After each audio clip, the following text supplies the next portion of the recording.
My partner Frank always said his badge hummed when trouble was near. That night it was a different hum he heard, the whisper of federal agents about to dismantle his entire world. Frank always said the badge gave you a sixth sense for trouble. He'd tap the tarnished silver star on his chest, a smug little smirk playing on his lips, and say, "This thing hums, Mike. It tells you when something ain't right." For the 2 years I'd been his partner, I'd learned that Frank's sixth sense was just a fancy name for his bigotry.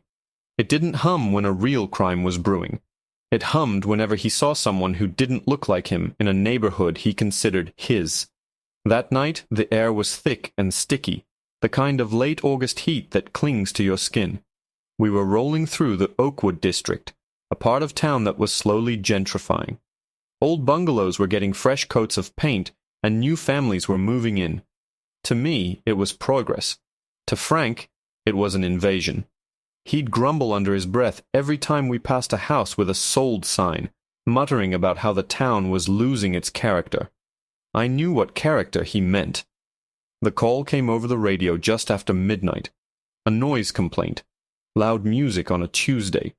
It was the kind of call we got a dozen times a week, the bread and butter of small-town policing. We pulled up to a modest, well-kept house, the one with the bright yellow door. Music was trickling out, a smooth jazz track, barely audible from the street. It was hardly a public nuisance. "Let's go rattle a cage," Frank grunted, swinging himself out of the patrol car. I followed, a familiar knot tightening in my stomach. I could already tell Frank was in a mood. A man opened the door before we even knocked. He was tall, lean, probably in his late 20s, and black. He wore a pair of gray sweatpants and a university sweatshirt. The house behind him was neat, with boxes still stacked against one wall. He gave us a polite, slightly weary smile. "Evening, officers. Is there a problem?" "You tell me," Frank said, his voice already edged with aggression. He gestured towards the house with his chin. "Having a little party?" The man, whose name we'd later learn was David, shook his head. "No, sir. Just unpacking. I just moved in this weekend. I can turn the music down if it's bothering someone." He was being perfectly reasonable, cooperative, de-escalating the situation before it even began. That was the worst thing you could do with a guy like Frank. He saw politeness as a challenge. "You new here?" Frank asked, stepping closer, crowding David's space. He was using his height and bulk to intimidate, a classic Frank move. "Yes, sir, from Chicago. I just started a job at the tech firm downtown." Frank scoffed. "Chicago, huh? We do things different here. We respect our neighbors." He shined his flashlight past David's shoulder into the house, sweeping the beam across the room. "I understand, officer. I apologize. I'll turn it right off," David said, his politeness wearing thin, a hint of frustration creeping in. "I'm going to need to see some ID," Frank demanded. It was a completely baseless request. We were there for a noise complaint that was barely a whisper. There was no crime, no suspicion of a crime. It was a power play, pure and simple. "Officer, with all due respect for a noise complaint?" David asked, his posture stiffening. And that was it. That was the disrespect Frank was hunting for. "You got a problem with that, Chicago?" Frank's hand drifted down, resting on the handle of his baton. "You refusing to identify yourself to a police officer." My blood ran cold. "Frank, come on," I said, trying to keep my voice low and steady. "Let's just give him a warning." Frank ignored me. His eyes were locked on David, a predator's glint in them. "I'm not asking again." David sighed, a deep, frustrated breath. "Fine."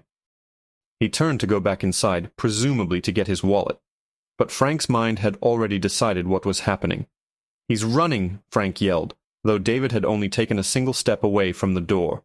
Before I could even process it, Frank lunged forward, grabbing David by the shoulder and spinning him around.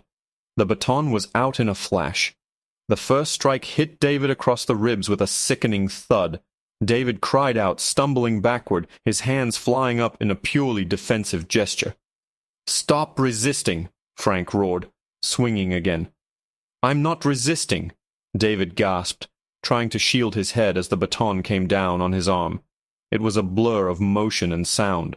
The crack of the baton, Frank's grunts of exertion, David's cries of pain. I was frozen, standing on the perfectly manicured lawn, my mind screaming at me to do something, to tackle Frank, to pull him off, to scream. Anything. But I just stood there, my hand hovering over my radio, my throat sealed shut. After what felt like an eternity, but was probably less than 30 seconds, it was over. David was on the ground, curled into a ball, moaning. Frank stood over him, breathing heavily, the baton hanging limply in his hand. The silence that followed was deafening, broken only by the chirping of crickets and David's pained whimpers. Frank finally looked at me, his chest puffed out, a look of righteous victory on his face. You saw it, Mike. He was being aggressive. He reached for something. He was already writing the report in his head, crafting the lie that would justify the bloody mess on the welcome mat. I opened my mouth to say something, anything, but the words wouldn't come. My silence was my answer. My complicity. That's when headlights sliced through the darkness, pulling up to the curb behind our patrol car. They didn't have the flashing red and blue of a backup unit. It was a black Suburban, the kind with tinted windows that drank the light. 2 men in dark suits got out. They moved with a purpose I'd never seen in our local detectives. One of them walked towards us, his eyes scanning the scene. Frank, me, and David on the ground. He didn't look surprised. He looked like he'd expected it. He pulled a wallet from his jacket and flipped it open. The gold letters gleamed under the porch light. FBI. Frank's smug expression dissolved. The color drained from his face, replaced by a pasty, slack-jawed confusion. FBI? What the hell is this about? The agent didn't answer him. He looked directly at me, his gaze so intense it felt like he could see every cowardly second I'd just stood by and watched. Then he looked at Frank. Officer Frank Miller, the agent said, his voice calm and cold as ice. You're being placed under arrest. Frank just stared, his mouth opening and closing like a fish. And that's when I saw it. For the first time in 2 years, I saw real, gut-wrenching fear on Frank's face. He wasn't afraid of the man on the ground, or of me, or of our chief. He was terrified of them, and he had no idea why they were here. But standing there, with the sickly, sweet smell of blood in the air, I had a terrifying suspicion that I did. The second FBI agent was already kneeling beside David, speaking into a wrist mic, his voice a calm, clipped stream of professional jargon. We have a male, late 20s, multiple contusions, possible fractured ribs, requesting EMS to our location. Frank, however, seemed to have regained his voice. He puffed out his chest, trying to pull his arms away from the agent cuffing him. On what charge? He blustered, his voice a full octave higher than usual. This is a local matter. You feds have no jurisdiction here. The agent Harris didn't even flinch. He cinched the cuffs tight with a metallic click. The charge is deprivation of rights under color of law. And as for jurisdiction, believe me, we have it. He pushed Frank towards the Suburban, his partner opening the rear door. Frank stumbled, his tough guy facade crumbling into a desperate panic. His eyes found mine across the lawn, wide with a silent, pleading question. He was looking for his partner, his backup, his alibi. But I was still a statue, my feet cemented to the grass. I watched them put him in the car, and a terrifying thought echoed in my head. I'm next. My mind started racing, cataloging every single time I'd stood by, while Frank pushed someone too hard, lost a complaint form, or pulled someone over for what he called a DWB, driving while black. I hadn't thrown the punches, but I had held the coat. I had laughed at the jokes. I had written the sanitized reports. The badge on my chest didn't feel like a shield anymore. It felt like a target. The ambulance wailed in the distance as Agent Harris walked back towards me. David was being helped to his feet by the other agent, wincing with every breath. Harris stopped a few feet away, his expression unreadable. The silence stretched, thick and heavy. Is that how a noise complaint is usually handled in this town, officer? He asked. His voice was quiet, but it cut through the night air like a razor. I swallowed, my mouth as dry as sand. No, sir. It got out of hand. A faint, humorless smile touched his lips. You think we just happened to be in the neighborhood?" He shook his head slowly. "We weren't responding to this, Mike. We were already here. We've been watching your partner for 6 months." The ground seemed to fall away beneath me. 6 months. They had been watching. The implications crashed over me in a tidal wave. This wasn't about one bad night, one complaint. This was bigger. Much bigger. "We have a file on Officer Miller that would break your arm if you tried to lift it," Harris continued, his eyes boring into me. "Complaints that were buried by your department. Dashcam footage that mysteriously corrupted. Eyewitnesses who suddenly couldn't remember what they saw. We've been building a case. A federal case. Not just against him, but against the pattern of practice in this department." He took a step closer. The ambulance was pulling up now, its lights painting the street in pulsing strokes of red and blue. "Your partner has a sixth sense for finding trouble, doesn't he? Tonight he found our star witness. We have the whole thing on high-resolution video, Mike. From the moment you stepped out of your car to the moment I put him in mine.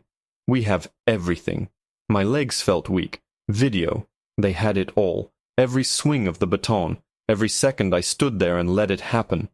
"We saw you," he said, his voice dropping lower, more personal. "We saw you stand there, do nothing, say nothing. Under federal law, that's called willful blindness. It makes you an accessory.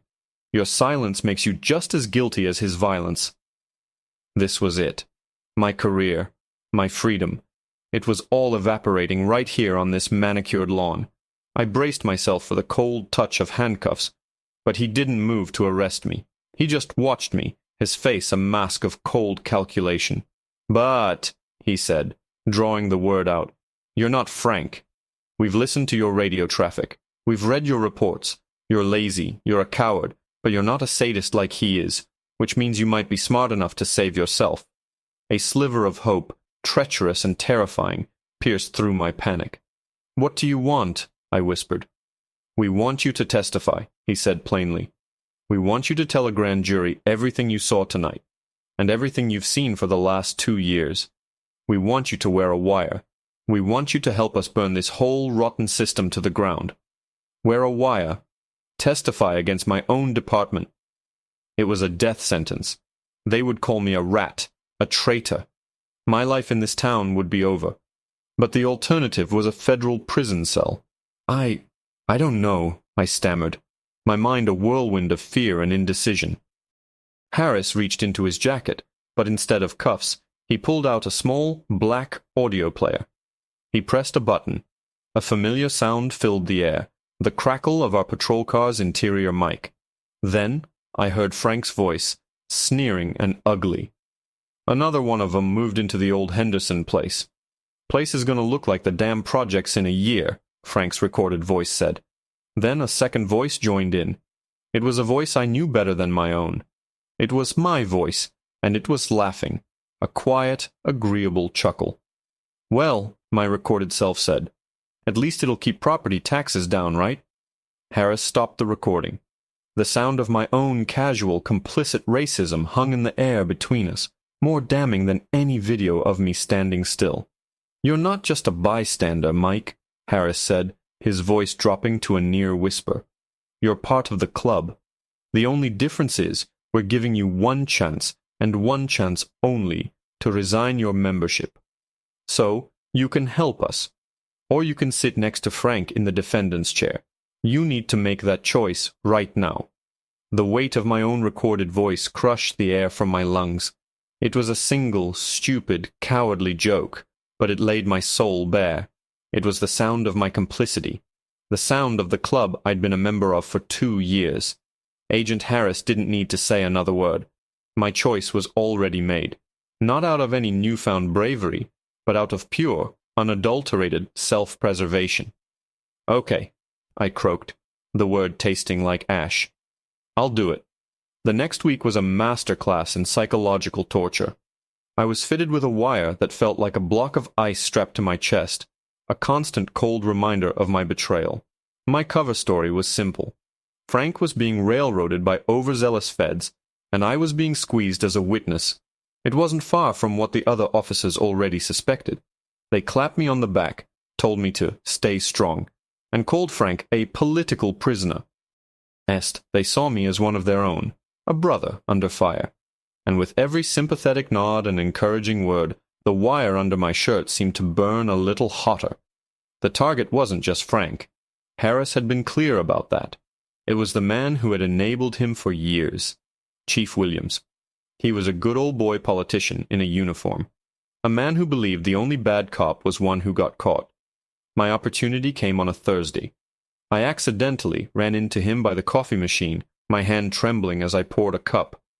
"Mike," he said, his voice a low, fatherly rumble. "How you holding up, son?" "Not great, Chief," I mumbled, playing my part. "The feds are all over me. They keep asking about old files, complaint reports against Frank. The one from last year, the Miller kid?" Williams took a slow sip of his coffee, his eyes scanning the empty hallway. He leaned in closer, his voice dropping to a conspiratorial whisper. "Don't you worry about those old files. Sometimes paperwork gets misplaced. You know how it is. Especially when it involves a damn fine officer who bleeds blue." He patted my shoulder, a gesture that was supposed to be comforting. "I handled that paperwork myself. It's gone. Deep-sixed. Those feds can look all they want. They won't find a thing. You just stick to the story. Frank was doing his job. The perp got aggressive. We take care of our own. We take care of our own." The words crackled through the wire, a direct transmission to the listening van parked 2 blocks away. It was the nail in his coffin, hammered in by his own hand. I just had to stand there and let him do it. The raid came the following Monday. It wasn't loud or violent like in the movies. It was quiet, efficient, and utterly devastating. Agent Harris and his team walked into the precinct during the morning roll call. They didn't shout or draw weapons. They just started calling out names. Chief Williams, Sergeant Davis, a detective named Riley. One by one, they were cuffed and led out, their faces a mixture of shock and disbelief. The department was being hollowed out from the inside, and I was the ghost who had opened the doors. My colleagues stared at me, the sympathy in their eyes curdling into suspicion, then dawning, hateful comprehension. I didn't meet their gaze. I just kept my eyes on the scuffed tile floor until Harris stood in front of me. "It's over," he said quietly. "You did the right thing." The right thing. It didn't feel like it. It felt like I had set my own house on fire to escape a burning room. My testimony, along with the mountain of evidence the FBI had gathered, was irrefutable. Frank got 15 years. Chief Williams got 10 for obstruction of justice and conspiracy. Several other officers were convicted on lesser charges. The department was placed under a federal consent decree. David, the man whose beating started it all, filed a civil suit that he won handily. Justice, they called it. As for me, I entered the witness protection program. I gave up my name, my badge, my home, everything I had ever known. I live in a different city now, under a different name. I work in a warehouse, moving boxes. It's quiet, anonymous work. Sometimes a police car will drive by, and for a split second, a part of me misses it. The uniform, the camaraderie, the sense of purpose. But then I remember. I remember the sound of Frank's baton hitting flesh. I remember the look on David's face, and I remember the sound of my own voice, laughing along in the dark. Frank used to say the badge gave you a sixth sense. He was wrong. It was a blindfold. It took having it ripped away for me to finally see. I'm no hero. I'm a coward who finally got scared of the right thing. And every single morning, I wake up in a life I didn't choose, and I know it's the price I have to pay for the 2 years I spent choosing to be blind.